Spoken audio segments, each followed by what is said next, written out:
jóg leen taxaw nuy sant Seyxi Falilu jóg leen taxaw nuy sant Seyxi Falilu guddeeg bëccëg ñu jublu Seyxi Falilu yaaro ci mboolem lawlu yow Falilu yaay Mustafa yaay Muntakal yaay waliyu géejug mbindeefi ay gi neex na Mbàkke Cheikh Fallu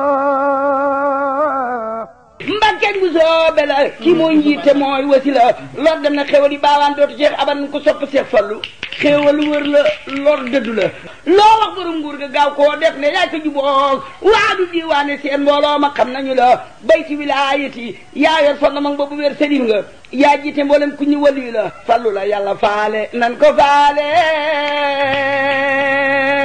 ku faalewul Cheikh Fallu bu leen ko faale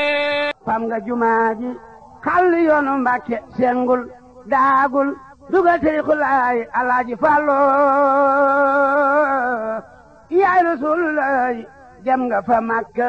fam nga ni li laay Alaaji Fallu yaa juboog li laay am nga ni li Yàlla hubbulaay fam nga ni li Bamba hamdulaay sariyatu haqiiqatul iimaan Alaaji Fallu yaay borom kéemaan Alaaji Fallu lay mooy xalifa moo bi yoonu Makka naw leen néew fa moo bi yoonu Makka ak Madina xarnu bi naat na ay million sappeena moo bi yoonu Makka ak Madina ak taalibe rek fi ne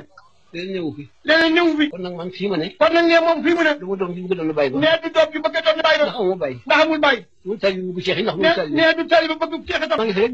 bu ñu siñ wala mu dugg ci biir waaw mu dugg ci biir sëñ Tuubaa mu dugg ci biir sëñ Tuubaa rek loolu rek la moo dara sëñ Tuubaa dafa dugg rek sëñ Tuubaa sëñ Tuubaa rek foofu daan ne dafa dugg sëñ Tuubaa sëñ Tuubaa rek yéen nga nekk foofu yéen nga nekk foofu Fallu la yàlla faale nan ko faale ku faalewul Cheikh Fallu bu leen ko faale